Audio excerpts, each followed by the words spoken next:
समतापीय प्रक्रम। कौन सा? समतापीय प्रक्रम में क्या होता है? समतापीय प्रक्रम क्या होता है? टी का मान क्या होता है? स्थिर होता है। तो डेल्टा टी क्या होगा? 0। डेल्टा टी क्या होगा? 0 होगा। क्लास गेट बंद कर दो। ठीक है। समदाबीय प्रक्रम में क्या होता है? तो डेल्टा पी का मान स्थिर आएगा, 0 आएगा। क्या आएगा? 0 आएगा। पी स्थिर तो डेल्टा पी क्या आ जाएगा? 0। उसके बाद में है सम आयतनी प्रक्रम। सम आयतनी प्रक्रम में डेल्टा वी का मान कितना आता है?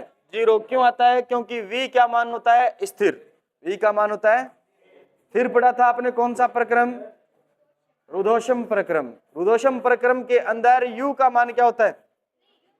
तो q का मान स्थिर होता है। चलो q का मान स्थिर होता है तो डेल्टा q बराबर क्या आता है? 0। डेल्टा q बराबर क्या आता है? 0। फिर पढ़ा था आपने कौन सा प्रक्रम? चक्रीय प्रक्रम। चक्रीय प्रक्रम का अर्थ क्या होता है? हाँ, चक्रीय प्रक्रम का क्या अर्थ होता है? हैं? जब एक प्रक्रम को दूसरे प्रक्रम में ले जाते हैं, दूसरे को तीसरे में, तीसरे को चौथे में, चौथे को पहले के अंदर, तो इस प्रकार का प्रक्रम क्या कहलाता है? चक्रीय प्रक्रम कहलाता है। और चक्रीय प्रक्रम में कौन सी दो राशियां स्थिर रहती है? ताप स्थिर और आंतरिक ऊर्जा में परिवर्तन क्या? 0। तापमान परिवर्तन 0 और आंतरिक ऊर्जा परिवर्तन क्या होता है? 0। क्यों 0 होता है? क्योंकि T स्थिर होता है और U क्या होता है? स्थिर होता है। पढ़ लिया था। तो प्रक्रम कितने प्रकार के पढ़े थे? 5 प्रकार के। नंबर 1 समतापीय, नंबर 2 समदाबीय, नंबर 3 सम आयतनी, नंबर 4 रुद्धोष्म और नंबर 5। अच्छा, रुद्धोष्म का एक नाम और पढ़ा था। क्या पढ़ा था? विलगित निकाय। क्या पढ़ा था? और विलगित निकाय से बन गया विलगित प्रक्रम। क्या बन गया? विलगित प्रक्रम। चलो, ऊष्मागतिकी का प्रथम नियम का मैथमेटिकल प्रोसेस हमें क्या कहता है? U बराबर क्या होता है? ऊष्मागतिकी का प्रथम नियम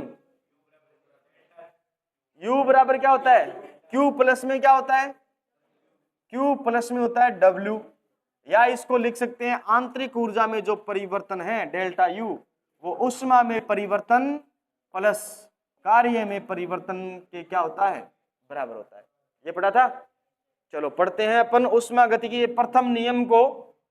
प्रथम नियम को अपन पढ़ते हैं कौन से प्रक्रम के लिए? समतापीय प्रक्रम के लिए। कौन से प्रक्रम के लिए? समतापीय प्रक्रम के लिए। हेडिंग डालो, ऊष्मागतिकी का प्रथम नियम समतापीय प्रक्रम के लिए। पहला नियम पढ़ने जा रहे हैं कौन से प्रक्रम के लिए? समतापीय प्रक्रम के लिए प्रथम नियम। अब बातें नहीं करनी है। समतापीय प्रक्रम के लिए प्रथम नियम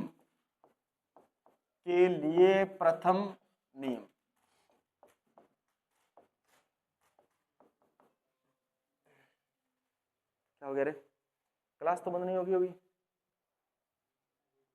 समतापीय प्रक्रम के लिए प्रथम नियम बताओ। समतापीय प्रक्रम का अर्थ क्या होता है?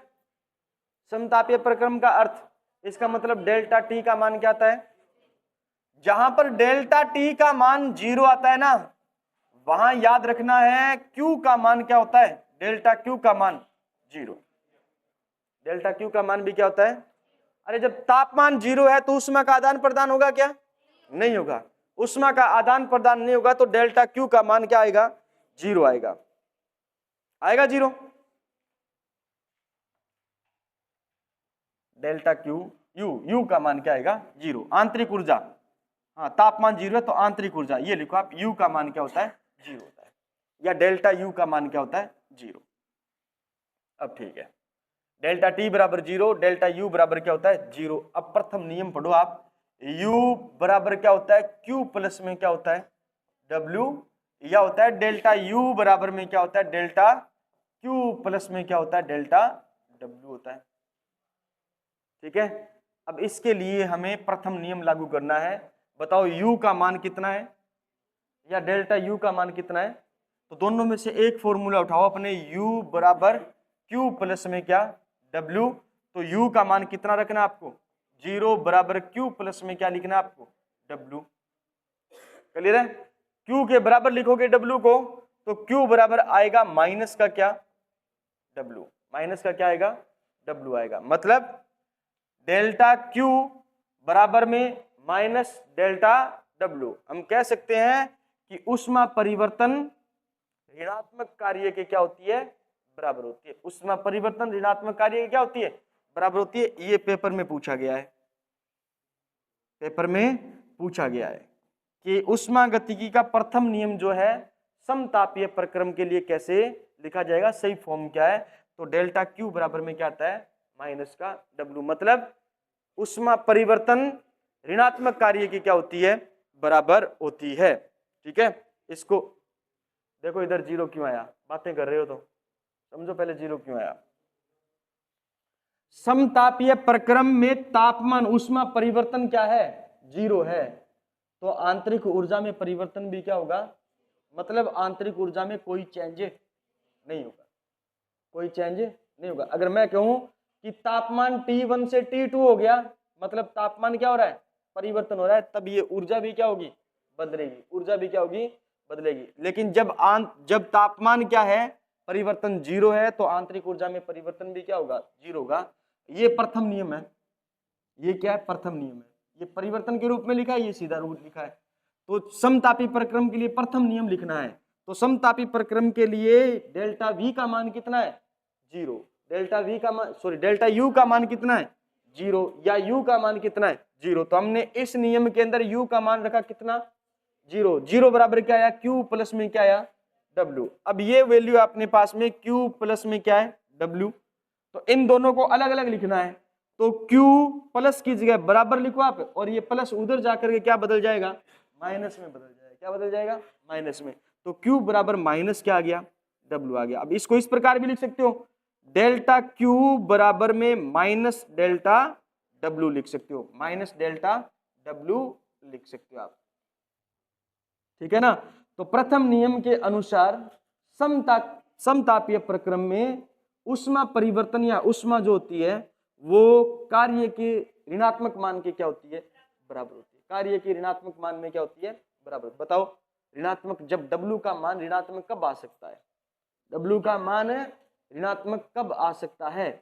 चार चीजें लिखाई थी, अगर याद आ रहा है तो आपको। आ रहा है क्या याद, कुछ नहीं आ रहा, याद करो, याद करो। आप एक राजा थे, आप एक राजा थे, हाँ, हैं? और आपके साथ रानियां थी, नहीं थे? याद करो, याद करो, पीछे वाले जन्म में जाओ आप। नहीं, चलो, नहीं थे, ऑनलाइन थे, कुंवारा या पिछले जन्म में राक्षा।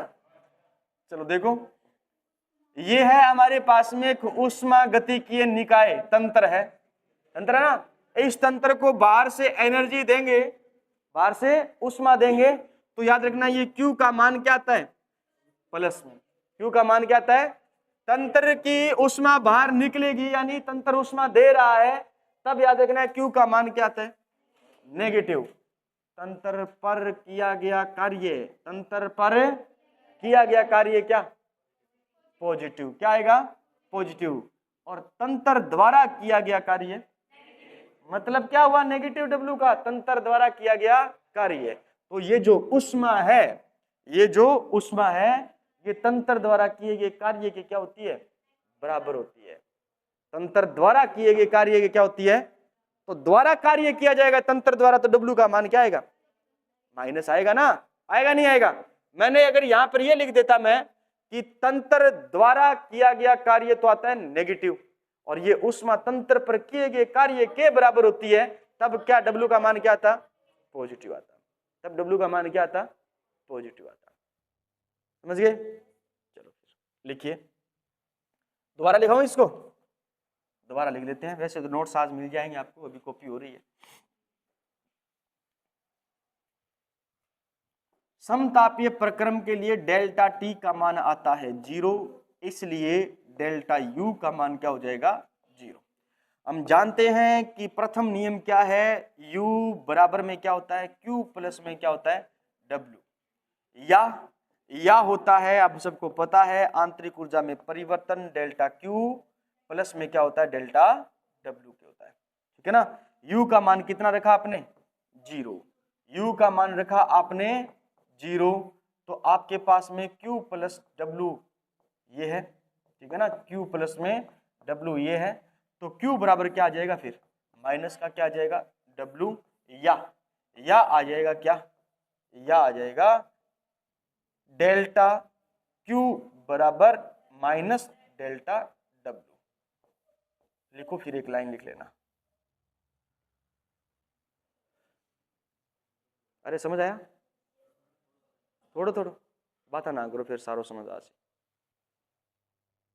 बोर्ड कान देखो, मैं कान देखो।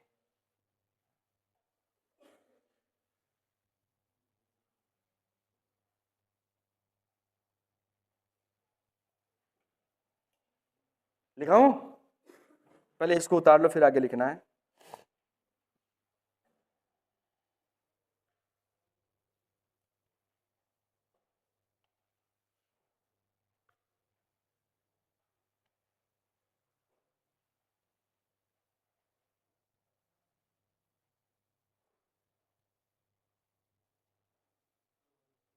चलते हैं। दी गई उष्मा, लिखो दी गई उष्मा यानी निकाय को दी गई उष्मा ऋणात्मक कार्य के बराबर होती है। हाँ, निकाय को दी गई उष्मा ऋणात्मक कार्य के बराबर होती है। कौन सा नियम कहता है, प्रथम नियम कहता है। कौन से प्रक्रम के लिए कहता है, समतापीय प्रक्रम के लिए कहता है। निकाय को दी गई उष्मा, निकाय को दी गई उष्मा ऋणात्मक कार्य के बराबर होती है, ऋणात्मक कार्य के बराबर होती है। चलो आपके पास में 2 मिनट है और 2 मिनट आप सम आयतनी प्रक्रम के लिए प्रथम नियम लिख के दिखाओगे। सम आयतनी प्रक्रम के लिए प्रथम नियम लिख करके दिखाओगे। ये तो लिख दिया हमने किसके लिए, समतापीय प्रक्रम के लिए। तो सम आयतनी प्रक्रम के लिए आपको लिखना है प्रथम नियम। लिख के देखो, आपको आ रहा है तो ठीक है, नहीं आ रहा तो अपन करेंगे। थोड़ा सा दिमाग लगाना। सम आयतनी प्रक्रम के लिए, सम आयतनीय प्रक्रम के लिए 3 दिन हम तो थे, भूल गया है? मैं तो वही हूं। सम आयतनी प्रक्रम के लिए प्रथम नियम, प्रथम नियम, सम आयतनीय प्रक्रम के लिए प्रथम नियम। पहले देखो सम आयतनीय प्रक्रम होता क्या है। सम आयतनीय प्रक्रम होता क्या है, डेल्टा u बराबर 0, डेल्टा v बराबर क्या होता है 0 होता है। डेल्टा v बराबर होता है 0। हमने लिखा सम आयतनीय प्रक्रम मतलब डेल्टा v बराबर क्या होता है 0 होता है। अब लिखो आप प्रथम नियम मैथमेटिकल फॉर्मूला। प्रथम नियम का मैथमेटिकल फॉर्मूला में कहता है कि u बराबर क्या होता है q प्लस में क्या होता है w। क्या इसमें कहीं पर भी आपको v दिखाई दे रहा है, नहीं दिखाई दे रहा, v दिखाई नहीं दे रहा। तो मतलब ये फॉर्मूला क्या बनेगा, ये फॉर्मूला क्या बनेगा। हाँ, यहां पर आपको क्या दिखाई नहीं दे रहा, v दिखाई नहीं दे रहा। लेकिन याद रखना, इधर देखो, अगर आपसे ये कहा जाए कि डेल्टा v बराबर 0 है, लेकिन इस फॉर्मूले में आपके पास में v नहीं है, v नहीं है, तो अगर आयतन v1 से क्या हो रहा है v2 हो रहा है, आयतन v1 से क्या हो रहा है v2 हो रहा है, मतलब v में परिवर्तन हो रहा है आयतन में, या हम ये कह दें कि v2 से क्या हो रहा है v1 हो रहा है, तो आयतन में परिवर्तन हो रहा है। इसका मतलब निकाय पर काम किया जा रहा है, निकाय पर क्या किया जा रहा है, काम किया जा रहा है। अरे कोई गैस या निकाय आपने ले रखा है, उसका आयतन बढ़ रहा है मतलब कार्य हो रहा है उस पर, और उसका आयतन घट रहा है मतलब उस पर क्या हो रहा है, कार्य हो रहा है। तो बताओ इन दोनों चीज में से कौन सी चीज प्रभावित होगी जब डेल्टा v क्या हो जाएगा 0 हो जाएगा, w हो जाएगा, है ना। अगर डेल्टा v 0 है मतलब कार्य नहीं हो रहा, कार्य नहीं हो रहा, कार्य नहीं हो रहा, तो w का मान क्या आ जाएगा 0, w का मान क्या आ जाएगा 0। तो ये फॉर्मूला क्या बन जाएगा, U बराबर Q, U बराबर Q, मतलब आंतरिक ऊर्जा दी गई ऊष्मा की क्या होती है, बराबर होती है, या निकाय की ऊष्मा की क्या होती है, बराबर होता है। मेरी बात समझिएगा, ध्यान से सुनना, एक बार और बता रहा हूं। जब आयतन V1 से V2 हो रहा है निकाय का मतलब क्या हो रहा है, कार्य हो रहा है। V2 से V1 हो रहा है, इसका मतलब भी क्या हो रहा है, कार्य हो रहा है। ठीक है, कार्य होता है तो ये डेल्टा V मतलब आयतन में परिवर्तन होता है, आयतन में परिवर्तन होता है। अगर कार्य 0 है इसका मतलब आयतन में परिवर्तन नहीं आ रहा है। तो यही तो चीज है ना कि डेल्टा V बराबर 0 है तो कार्य प्रभावित होगा, और कार्य प्रभावित होगा कैसे, डेल्टा V का मान 0 आने पर कार्य भी क्या हो जाएगा, 0 हो जाएगा, कार्य भी क्या हो जाएगा, 0 हो जाएगा। कार्य 0 हो गया तो यहां पर कार्य का मान रखेंगे क्या, 0, तो U बराबर क्या आ जाएगा, Q प्लस में क्या आ जाएगा, 0, Q में से 0 जाएगा तो Q ही बचेगा। अरे एक में 0 घटाओगा जो के बच्ची, एक बच्ची, तो Q में 0 जाओ तो के बच्चों Q, तो U बराबर क्या आ गया, Q। ये है कौन से प्रक्रम के लिए, हाँ, सम आयतनीय प्रक्रम में जो प्रथम नियम है वो किसके बराबर होता है, U बराबर क्या होता है, Q होता है। U बराबर क्या होता है, Q होता है, मतलब इसको और लिख सकते हो आप, डेल्टा U बराबर में क्या हो जाएगा, डेल्टा Q हो जाएगा।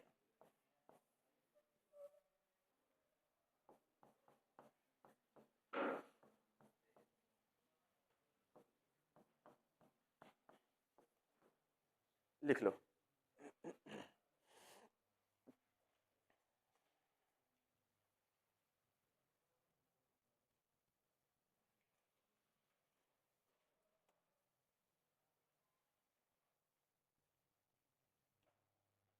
क्या हो गया कुलदीप, सर दर्द कर रहा है, बुखार है?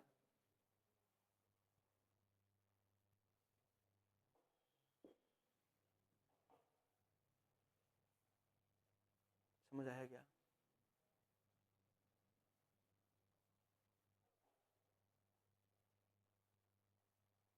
मलेरिया है, इनको मलेरिया है, मच्छर खाए हैं,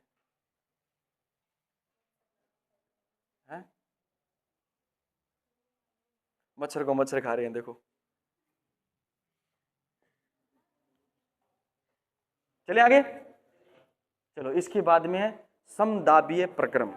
लिखो समदाबीय प्रक्रम के लिए लिखो प्रथम नियम, समदाबीय प्रक्रम के लिए प्रथम नियम लिखोगे,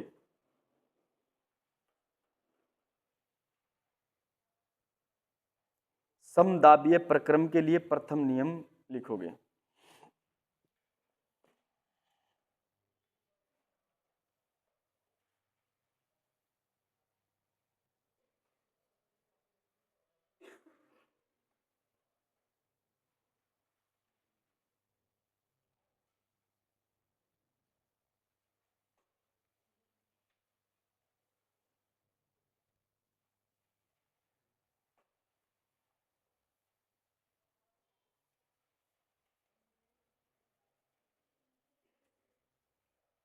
समझाता हूं, नहीं कर पाओगे आप। समदाबीय प्रक्रम में P का मान होता है क्या, स्थिर। P का मान क्या होता है, स्थिर। तो डेल्टा P का मान आता है 0, डेल्टा P का मान क्या आता है, 0। पहला नियम है U बराबर में Q प्लस में क्या होता है, अब P का संबंध है तो इससे न इससे, दोनों से कोई संबंध नहीं है P का, समझ में आ गई बात। तो प्रथम नियम ऐसा कैसा रह जाएगा, किसके लिए, समदाबीय प्रक्रम के लिए। P का संबंध न तो किससे है, ऊष्मा से, और नहीं किससे है, कार्य से, दोनों को प्रभावित नहीं करता है P। तब याद रखना है प्रथम नियम U बराबर Q प्लस में क्या रहेगा, हाँ, तो डेल्टा U बराबर में क्या आ जाएगा, डेल्टा Q प्लस में क्या आ जाएगा, डेल्टा W आ जाएगा। ये कौन सा प्रक्रम हो गया, समदाबीय प्रक्रम के लिए किया गया, सॉरी, समदाबीय प्रक्रम के लिए प्रथम नियम, समदाबीय प्रक्रम के लिए प्रथम नियम, समदाबीय प्रक्रम के लिए प्रथम नियम। ध्यान से समझना, एक बार और रिवाइज करेंगे, पांचों नियमों को दोबारा अपन समझेंगे, आप ही करोगे अब की बार, ठीक है।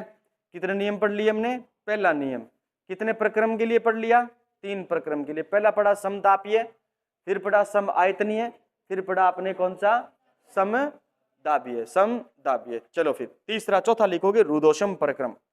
चौथा लिखोगे रुदोषम प्रक्रम, रुदोषम प्रक्रम। रुदोषम प्रक्रम के लिए आप करोगे, आप कर लोगे।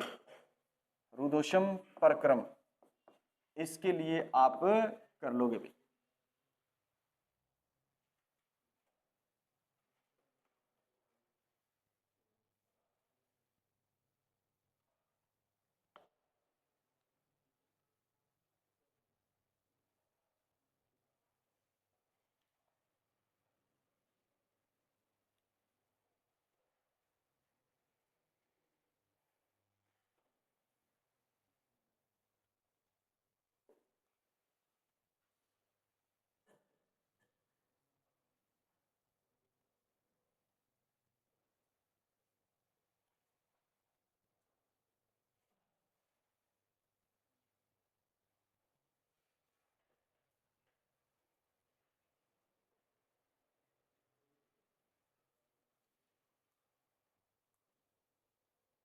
हो गया? इस लाइन में किस क्या क्या लिखा है? डेल्टा यू बराबर डेल्टा डब्ल्यू, आपने सेम ही लिखा है। इधर 3 तिकड़ी, हाँ दुकड़ी, क्या लिखा दोनों ने?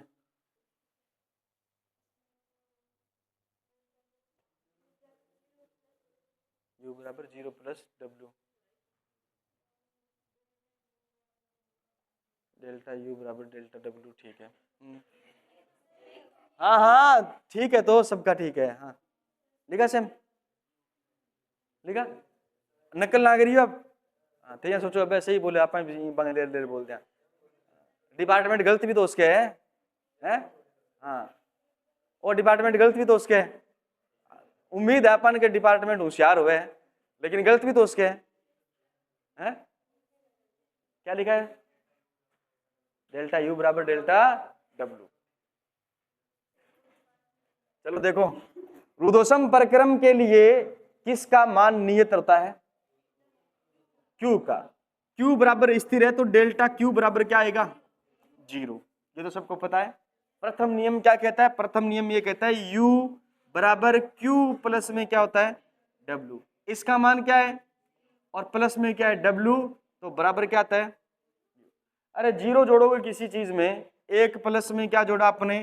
0, तो उत्तर कितना आता है? तो W में 0 जोड़ोगे तो उत्तर किसके बराबर आएगा? W के बराबर। तो U बराबर क्या होता है? W, या अपन लिखते हैं U बराबर डेल्टा U बराबर क्या होता है?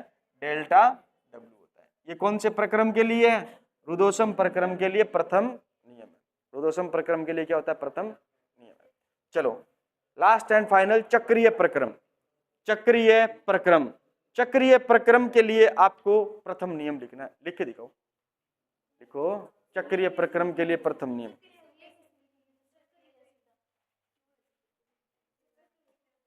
चक्रीय प्रक्रम के लिए नियम लिखिए।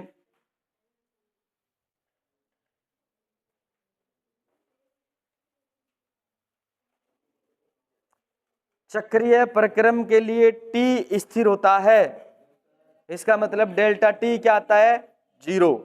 U स्थिर होता है, इसलिए डेल्टा U का मान क्या आता है? 0। अब लिखो, कॉपी पेन चलाओ, कॉपी पेन चलाओ, माथो ना मारो, जुबान चलाओ है, कॉपी पेन चलाओ।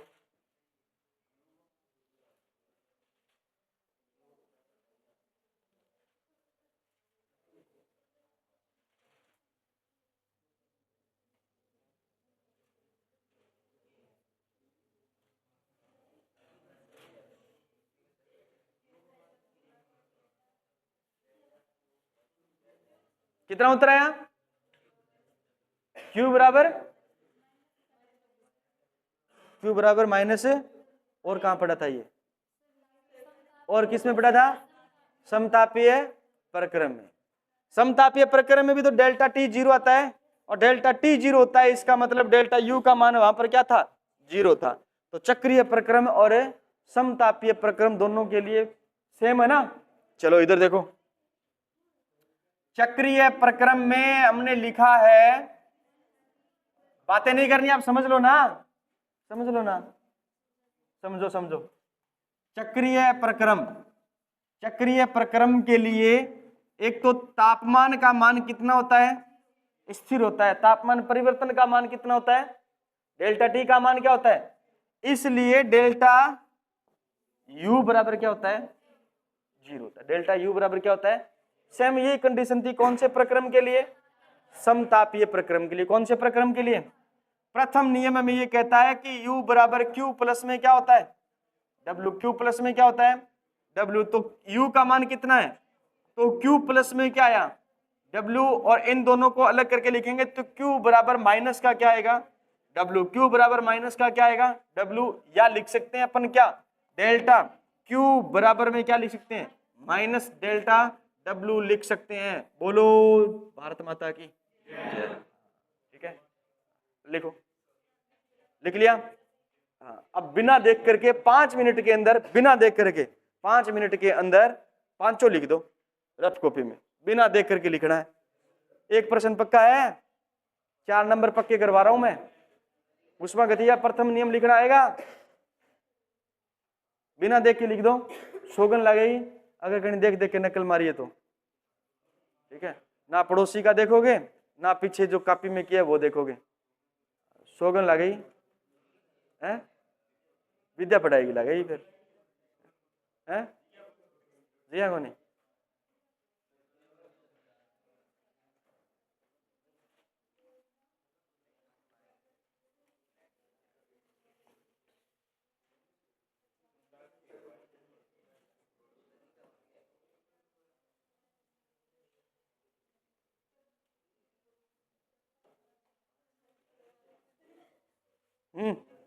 लिख दिया, नकल मारी तो रट्टा मारिया तो हम सेम लिखने में है, सेम किंग किंग आओगे।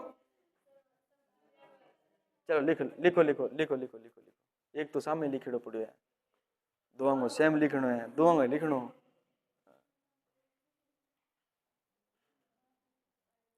शोगन लगी नकल मारी है, मच्छर नाराज हो जाए थारू है। घर कौन कौन गया हुआ था, 1 2 सब, अरे मतलब सूरतगढ़ नहीं था, अपने घर गए थे। बाकी पढ़े थे क्या, पढ़े थे, पढ़े थे, बाकी पढ़े थे। पेंटिंग का काम चल रहा है, सरसों आईडी है, अब भी तो को सरसों आई नहीं यार, आएगी है, कौन आई, झूठ ना बोलो, आज ही लगे। लिख लिया। अब 2 दिन में अपनी केमिस्ट्री कंप्लीट होने वाली है। ठीक है, हाँ 2 दिन लग जाएंगे, कल का और परसों का 2 ही दिन मात्र। अगर पीपीटी पे करवाऊंगा तो 1 दिन ही लगेगा। ठीक है, 1 दिन में ये केस उल्टा दिया, पढ़ना थोड़े दिन।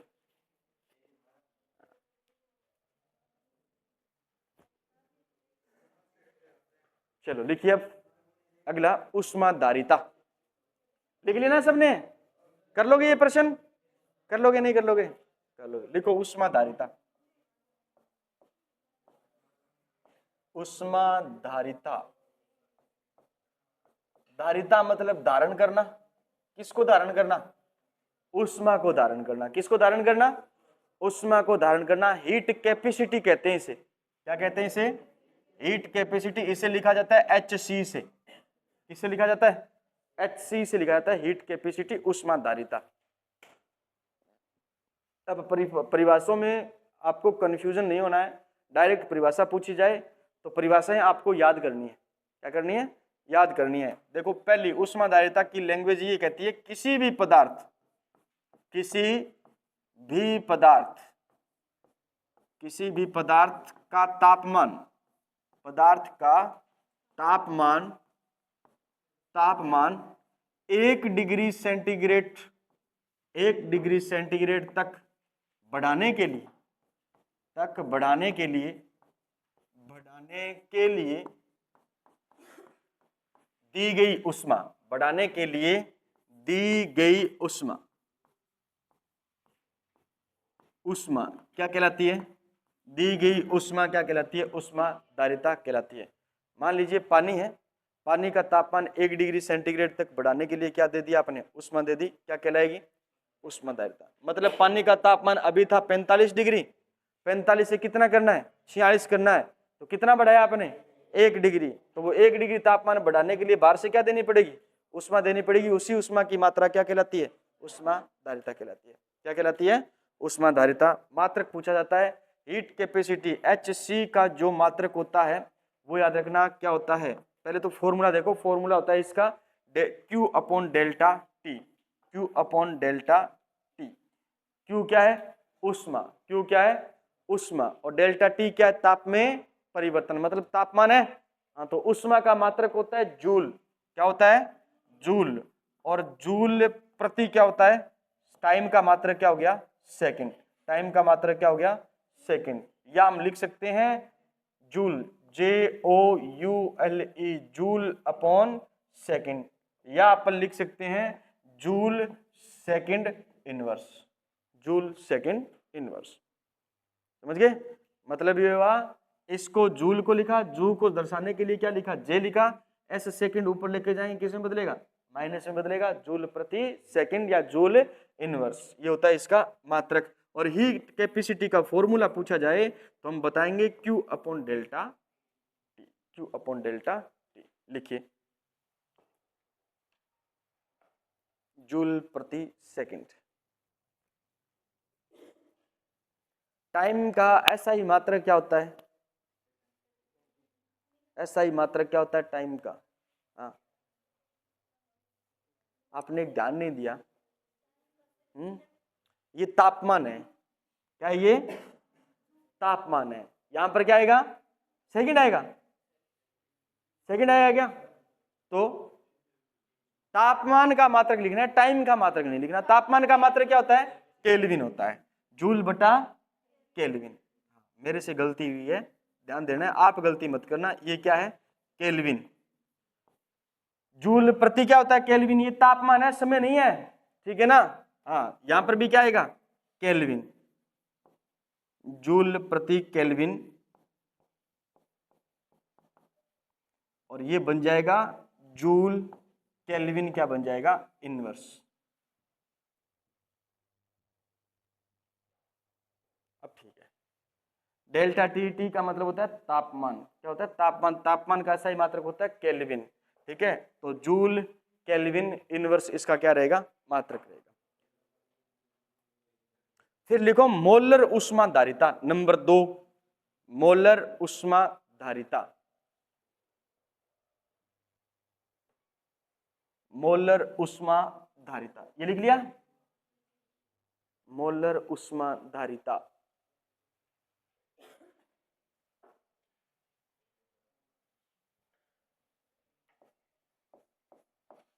मोलर ऊष्माधारिता।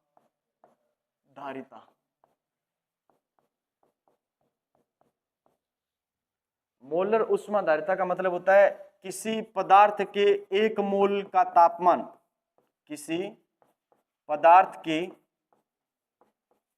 1 मोल का तापमान, 1 मोल का तापमान 1 डिग्री सेंटीग्रेड तक, 1 डिग्री सेंटीग्रेड तक बढ़ाने के लिए, किसी पदार्थ के 1 मोल का तापमान 1 डिग्री सेंटीग्रेड तक बढ़ाने के लिए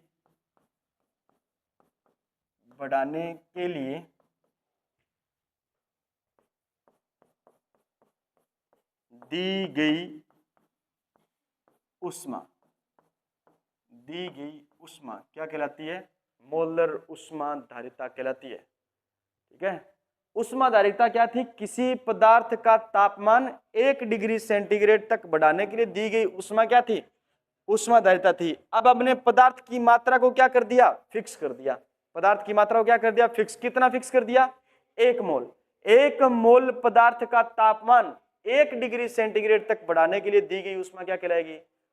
मोलर ऊष्माधारिता कहलाती है। दोनों में फर्क समझ गए? समझ गया नहीं समझे? ठीक है, इसका मतलब फॉर्मूला लिखा जाएगा Q upon N delta T। N क्या है? मोल। N क्या है? मोल। ठीक है ना। अब Q का मान मात्रक क्या होता है? जूल। क्या होता है? Joule upon mole into into kelvin, into kelvin. ठीक है ना। लिखोगे तो क्या लिखोगे? जूल मोल इनवर्स और केल्विन इनवर्स। ये मोलर ऊष्माधारिता का क्या होता है? मात्रक होता है, इकाई होती है। मोलर ऊष्माधारिता की क्या होती है? इकाई।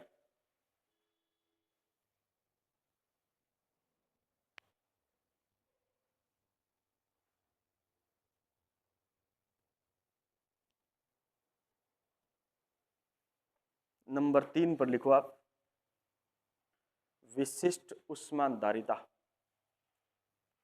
विशिष्ट ऊष्माधारिता।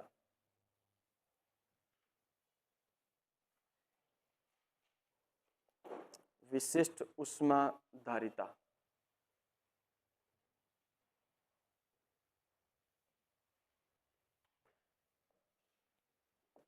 विशिष्ट ऊष्माधारिता।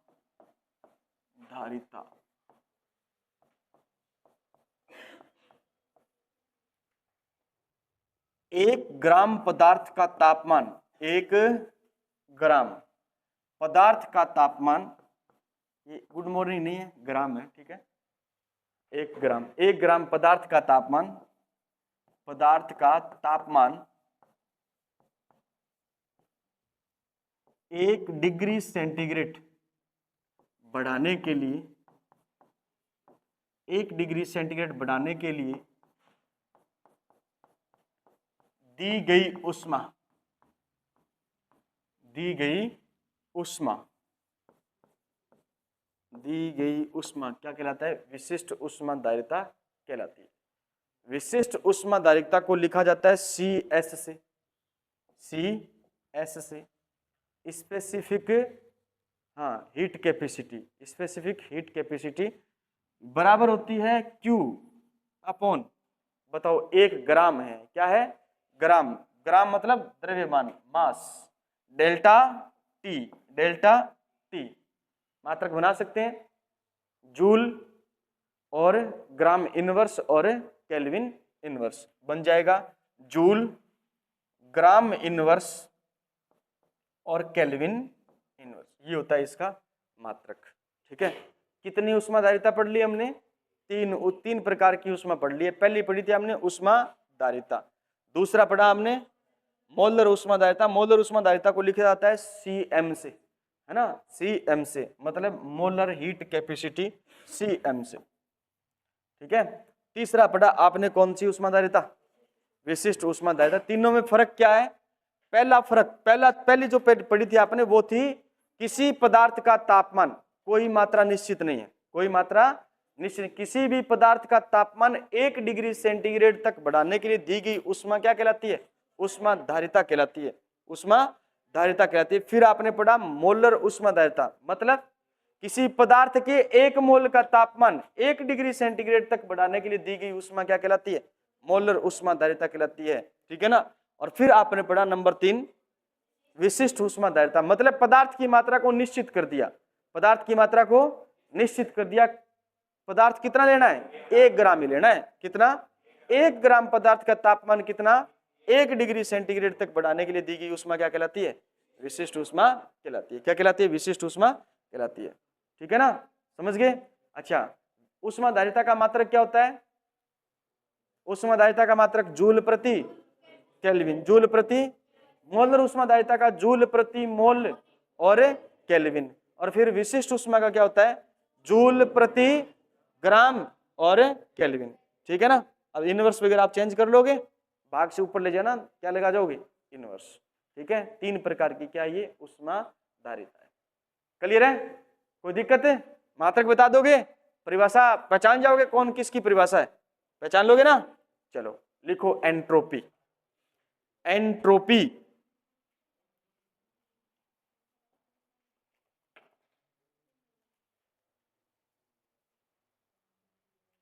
एंट्रोपी।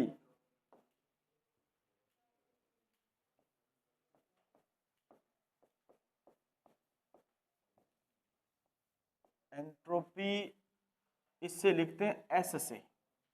किससे लिखते हैं? एस से लिखते हैं। एंट्रोपी बोले तो एस। ये अनियमितता को मापने की इकाई है। अनियमितता मतलब गड़बड़ेशन को मापने की क्या है? इकाई है। अब पदार्थ में लिखना नहीं है, पहले समझो। पदार्थ में जब परमाणु या अणु क्या होते हैं? पास पास होते हैं तो अनियमितता होती है कम, मतलब एंट्रोपी होती है कम। और जब पदार्थ में परमाणु अणु होते हैं दूर दूर, इसका मतलब अनियमितता बढ़ गई। अनियमितता बढ़ गई तो एंट्रोपी क्या हो जाएगी? ज्यादा बढ़ जाएगी। क्लियर है बात? अभी आप क्लास में बिल्कुल पास पास बैठे हो, एंट्रोपी है कम। आप दूर दूर बिखर करके बैठ जाओगे, मतलब एंट्रोपी क्या होगी? ज्यादा होगी। एंट्रोपी क्या होगी? ज्यादा होगी। तो लिखिए आप, पदार्थ या निकाय, किसी निकाय में उपस्थित, किसी निकाय में उपस्थित अनियमितता, किसी निकाय में उपस्थित अनियमितता को मापने की इकाई, मापने की इकाई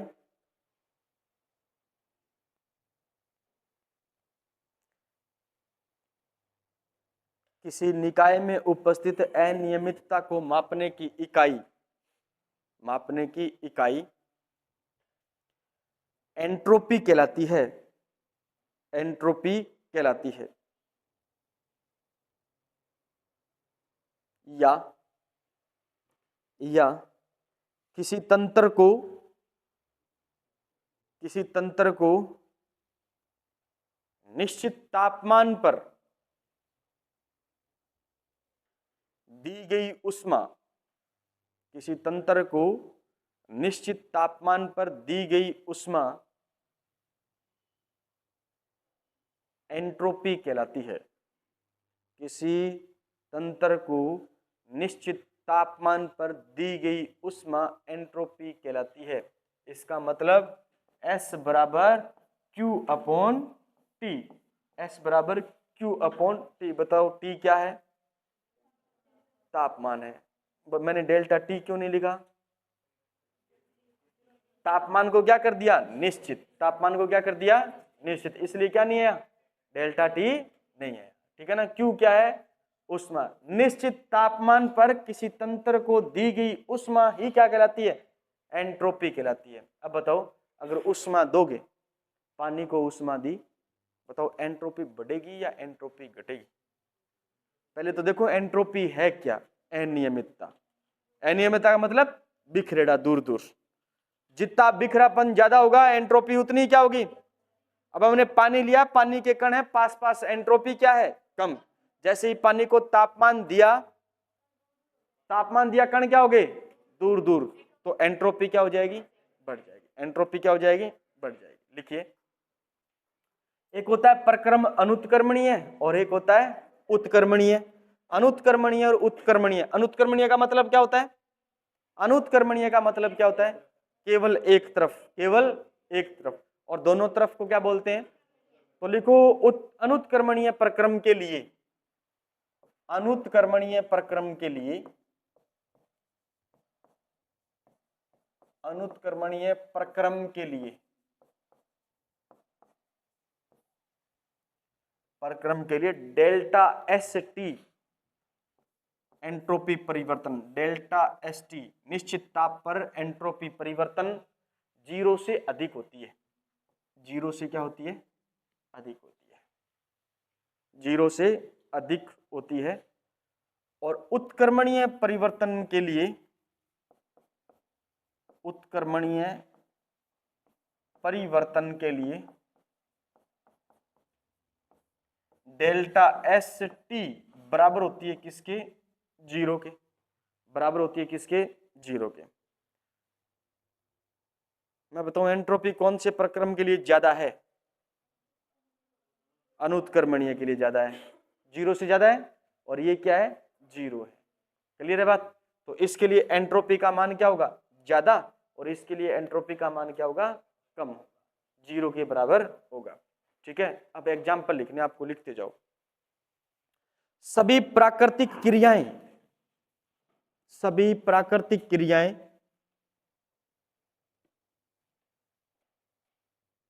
अनुत्क्रमणीय होती है।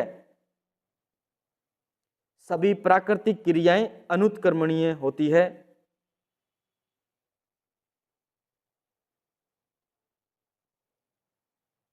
अनुत्क्रमणीय होती है, इसलिए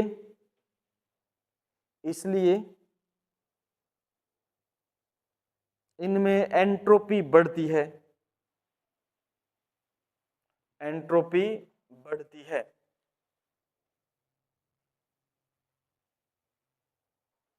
एंट्रोपी बढ़ती है। एग्जाम्पल, बर्फ का पिघलना, बर्फ का पिघलना, बर्फ का पिघलना। सही बात है, बर्फ के कण क्या होते हैं, पास पास, जल के अणु क्या हो जाएंगे, दूर दूर। एंट्रोपी बढ़ी जल की, ठीक है ना, बर्फ की एंट्रोपी कम, जल की एंट्रोपी क्या हो जाती है, ठीक है ना। तो अनुत्क्रमणीय, याद रखना है, अनुत्क्रमणीय प्रक्रियाओं के लिए एंट्रोपी क्या होती है, बढ़ती है। तो बर्फ का पिघलना, गर्म चाय का ठंडा होना, गर्म चाय का ठंडा होना, गैस का फैलना, गैस का फैलना, गैस का फैलना, इनमें एंट्रोपी क्या होती है, ज्यादा, इनकी एंट्रोपी अधिक होती है, इनकी एंट्रोपी अधिक होती है। देखो, आदर्श गैसों के मिश्रण, आदर्श गैसों के मिश्रण,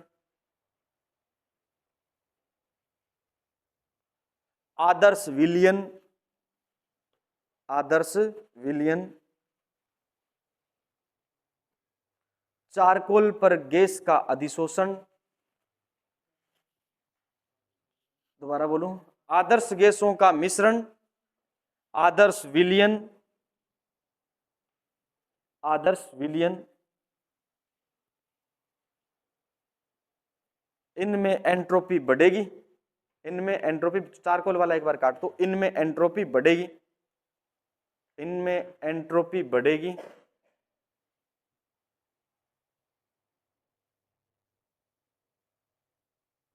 चारकोल पर गैस का अधिशोषण, चारकोल पर गैस का अधिशोषण, बताओ, अधिशोषण में कण पास पास आते हैं, दूर दूर, पास पास, एंट्रोपी घटेगी। चारकोल पर गैस का अधिशोषण, तीर का निशान लगा करके लिख लेना, एंट्रोपी घटेगी, एंट्रोपी घटेगी। फिर अमोनियम क्लोराइड का जल में घुलना, अमोनियम क्लोराइड का जल में घुलना, एंट्रोपी बढ़ेगी, एंट्रोपी बढ़ेगी। अमोनियम क्लोराइड का जल में घुलना, एंट्रोपी बढ़ेगी।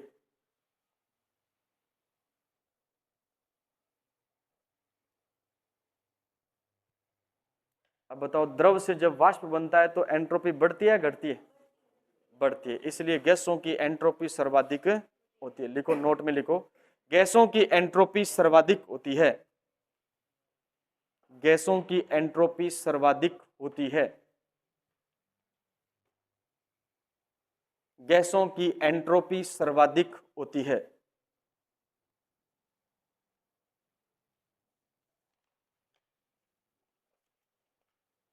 आपने घटना पढ़ी है, ऊर्ध्वपातन, 10वीं क्लास में पढ़ के आए हो, 9th क्लास में, 10वीं क्लास में ऊर्ध्वपातन पढ़ के आए हो।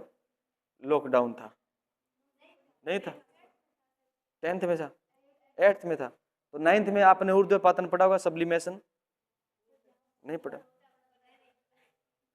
पढ़ा था, हाँ। क्या होता है ऊर्ध्वपातन, क्या होता है, ठोस का सीधे गैस में बदलना, क्या कहलाता है, मतलब ठोस द्रव में न बदल करके क्या बदल जाती है, गैस। बताओ, इस घटना में एंट्रोपी घटती है या बढ़ती है, बढ़ रही है।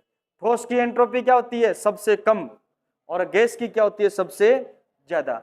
नौसादर अमोनियम क्लोराइड, नौसादर अमोनियम क्लोराइड की टिक्कियां रख रखी है आपने, और धीरे धीरे वो क्या हो रही है, गैस में बदल रही है, तो फिर एंट्रोपी क्या हो जाती है, बढ़ेगी। एंट्रोपी क्या हो जाती है, बढ़ेगी। ठीक है, लिखो ऊष्मागतिकी का दूसरा नियम, ऊष्मागतिकी का दूसरा नियम,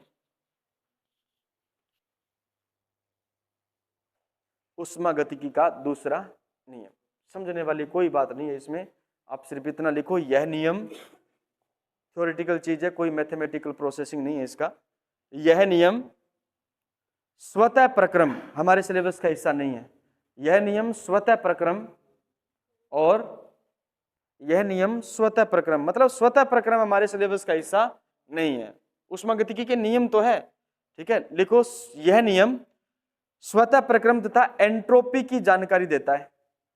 यह नियम स्वतः प्रक्रम तथा एंट्रोपी की जानकारी देता है।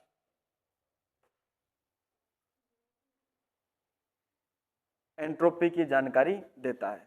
अब इस नियम की मूल लाइन क्या है, लिखो ब्रह्मांड की एंट्रोपी लगातार बढ़ती जा रही है। ब्रह्मांड की एंट्रोपी लगातार बढ़ती जा रही है। बताओ अव्यवस्था बढ़ती जा रही है, नहीं बढ़ती जा रही, बढ़ती जा रही है। खनन कर रहे हैं, ठीक है, जितने भी प्रकार के प्रदूषण है वो प्रदूषण सारी क्या फैलाएगी, अव्यवस्था फैलाएगी।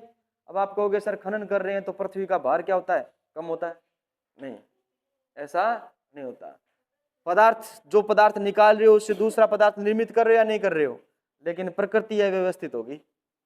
जो भी आपने खनन किया उस खनन से प्रकृति क्या होगी, अव्यवस्थित होगी। तो एंट्रोपी बढ़ी या घटी, बढ़ेगी, बढ़ेगी नहीं बढ़ेगी, ठीक है ना।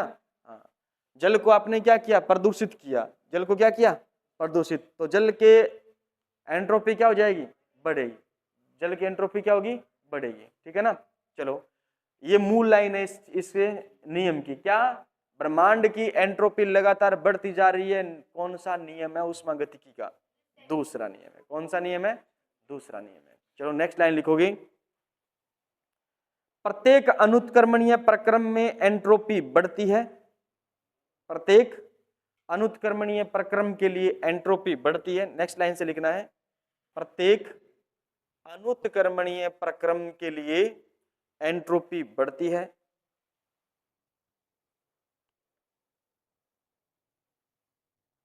प्राकृतिक प्रक्रम,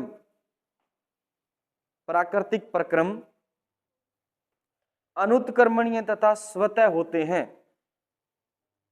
प्राकृतिक प्रक्रम अनुत्क्रमणीय तथा स्वतः होते हैं,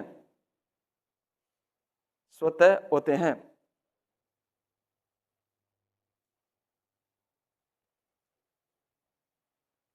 फिर लिखोगे, ऐसा इंजन बनाना असंभव है। ऐसा इंजन बनाना असंभव है जो ऊष्मा को पूर्णतः कार्य में बदल दे, जो ऊष्मा को पूर्णतः कार्य में बदल दे।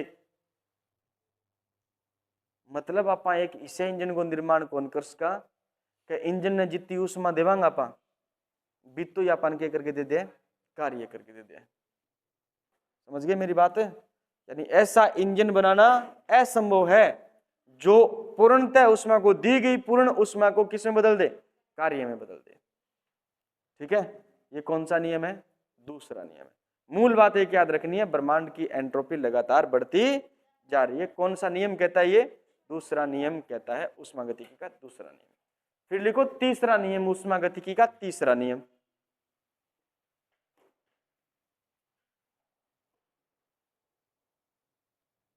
इस नियम के अनुसार, इस नियम के अनुसार आदर्श क्रिस्टलों की परम, आदर्श क्रिस्टलों की, आदर्श क्रिस्टलों की, क्रिस्टलों की परम शून्य ताप पर, परम शून्य ताप पर, परम शून्य ताप पर एंट्रोपी, परम शून्य ताप पर एंट्रोपी शून्य होती है। एंट्रोपी, परम शून्य ताप पर एंट्रोपी शून्य होती है। एंट्रोपी शून्य होती है।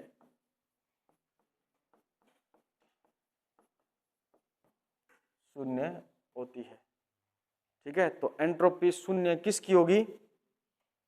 जो आदर्श क्रिस्टल होगा। आदर्श क्या होगा? क्रिस्टल होगा। उसकी परम शून्य ताप पर क्या होगी एंट्रोपी? परम शून्य ताप मतलब 0 डिग्री सेंटीग्रेड -273 केल्विन ताप, -273 केल्विन ताप। उस तापमान पर कोई भी आदर्श क्रिस्टल है उसकी एंट्रोपी क्या होगी? जैसे जैसे ताप बढ़ेगा एंट्रोपी भी क्या होगी? क्यों? क्योंकि गतिज ऊर्जा बढ़ती है अणुओं के बीच में। मान लीजिए ये क्या है? ये हमारे पास में कोई एक पदार्थ है, क्रिस्टल है। आपने इसको गर्म किया तो इसके बीच की जो कण है ना, उन कणों के बीच का ये आकर्षण बल क्या हो जाता है? टूट जाता है। आकर्षण बल टूट जाता है तो ये कण क्या हो जाएंगे? इनको गतिज ऊर्जा मिल जाएगी और ये क्या हो जाएंगे? दूर दूर। और जैसे दूर दूर होंगे तो बताओ एंट्रोपी क्या होगी? बढ़ेगी। एंट्रोपी क्या होगी? बढ़ेगी। क्लियर है बात? ठीक है, चलो ये हो गया कौन सा नियम? तीसरा नियम, ऊष्मागतिकी का तीसरा नियम। फिर लिखते हैं अपन गुप्त ऊष्मा। क्या लिखते हैं? गुप्त ऊष्मा, लेटेंट हीट, गुप्त ऊष्मा।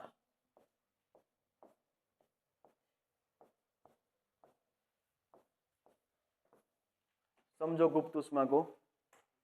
मान लीजिए हमारे पास में ये है बर्फ। क्या है? बर्फ। बर्फ को हमने क्या दिया? तापमान। क्या दिया? तापमान दिया इस बर्फ को, और बर्फ बदल गई किस में? पानी के अंदर। बताओ अवस्था परिवर्तन हुआ या नहीं हुआ? मतलब बर्फ से क्या बन गया? पानी बन गया। अवस्था परिवर्तन हो गया। ये क्या था? ठोस, और ये क्या था? द्रव। यानी तापमान देने पर कोई भी पदार्थ की अवस्था परिवर्तन हो जाए लेकिन उसका तापमान नहीं बदले, उसका तापमान नहीं बदले, वह ऊष्मा क्या कहलाती है? गुप्त ऊष्मा कहलाती है। ऊष्मा की वह मात्रा जो अवस्था बदलने के लिए क्या हो? उपयोगी हो, लेकिन पदार्थ के तापमान में परिवर्तन नहीं करता। पदार्थ के तापमान में परिवर्तन नहीं करता, वो ऊष्मा क्या कहलाती है? गुप्त ऊष्मा कहलाती है। गुप्त ऊष्मा कहलाती है। गुप्त ऊष्मा केवल और केवल गतिज ऊर्जा बढ़ाती है, तापमान नहीं बढ़ाती। कणों की गतिज ऊर्जा बढ़ाती है, तापमान नहीं बढ़ाती। और याद रखना अवस्था में परिवर्तन ला देती है। अवस्था में परिवर्तन ला देती है। तो लिखो इसके बारे में 3-4 लाइनें लिखना गुप्त ऊष्मा के बारे में। जब कोई पदार्थ अपनी अवस्था बदलता है, जब कोई पदार्थ अपनी अवस्था बदलता है,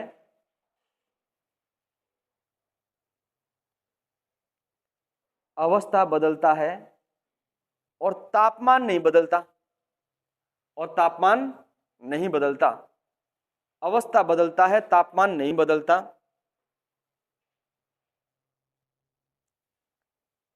तब जो ऊष्मा लगती है या ऊष्मा निकलती है, तब जो ऊष्मा लगती है या ऊष्मा निकलती है,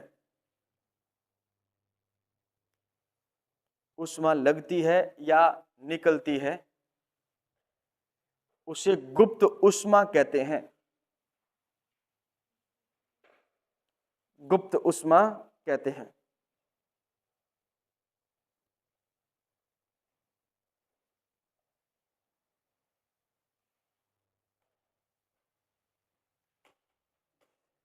देखो गुप्त ऊष्मा कणों के बीच आकर्षण को, कणों के बीच आकर्षण को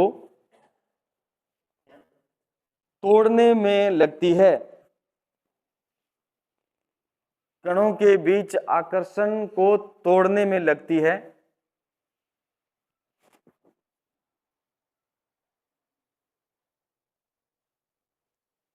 इसलिए तापमान स्थिर रहता है।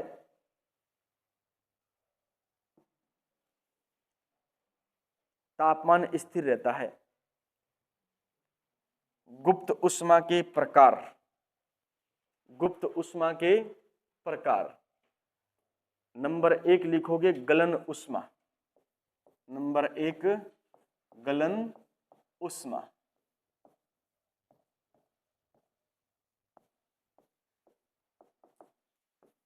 गलन उष्मा, heat of fusion, heat of fusion HF से लिखते हैं।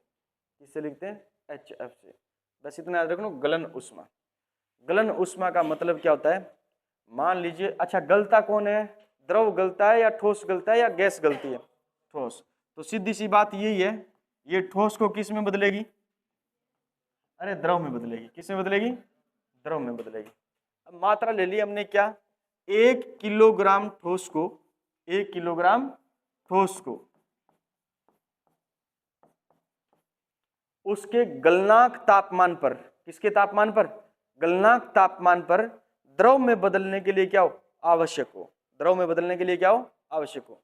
पहली चीज याद रखो कि गलन उष्मा क्या काम करती है? ठोस को किस में बदलती है? द्रव में। ठोस को किस में बदलती है? अब हमने मात्रा ले ली कितनी ठोस की? 1 किलोग्राम ठोस को उसके गलनांक पर, उसके गलनांक पर, किसके गलनांक पर? ठोस के गलनांक पर, ठीक है ना? द्रव में बदलने के लिए क्या हो? आवश्यक हो। मतलब 1 किलोग्राम हमने बर्फ ली है, 1 किलोग्राम बर्फ को किस में बदलना है? द्रव में बदलना है। बर्फ को किस में बदलना है? तो बर्फ को द्रव में बदलने के लिए तापमान कुछ होगा, उसका गलनांक होगा कुछ। उस गलनांक पर दी गई जो उष्मा होती है वो उष्मा क्या कहलाती है? गलन की गुप्त उष्मा कहलाती है। क्या कहलाती है? गलन की गुप्त उष्मा कहलाती है। ठीक है। अरे लोहा है 1 किलोग्राम क्या आपके पास में, और लोहे से आपको बनाना है द्रव। क्या बनाना है? पहले बताओ, लोहे को पिघला सकते हो क्या?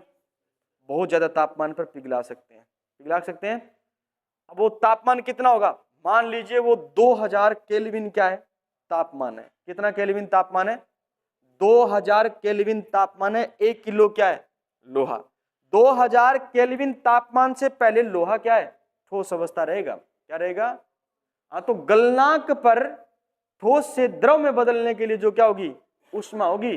2000 केल्विन तक तो आपने तापमान दिया, ठोस द्रव में नहीं बदला। इसके बाद में जो उष्मा दोगे ना आप, तब वो किस में बदल जाएगा? द्रव में बदल जाएगा। समझ में आ गई? आया नहीं आया? ठीक है, तो लिखो 1 किलोग्राम ठोस को उसके गलनांक, 1 किलोग्राम ठोस को उसके गलनांक में, गलनांक पर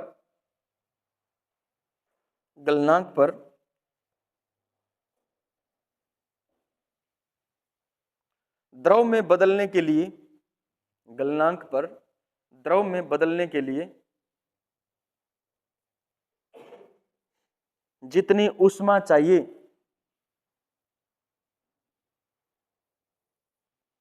जितनी उष्मा चाहिए वही गलन उष्मा है, वही गलन उष्मा है, वही गलन उष्मा है। और उष्मा को लिखते हैं अपन Q से। किसे लिखते हैं? Q बराबर होता है M द्रव्यमान और L latent heat. Latent heat किसकी? फ्यूजन की, है ना? तो गलन की गुप्त उष्मा, ये क्या बन गई? गलन की गुप्त उष्मा। N M L और F है गलन की गुप्त उष्मा, M L और F। ठीक है, समझ में आ गई बात?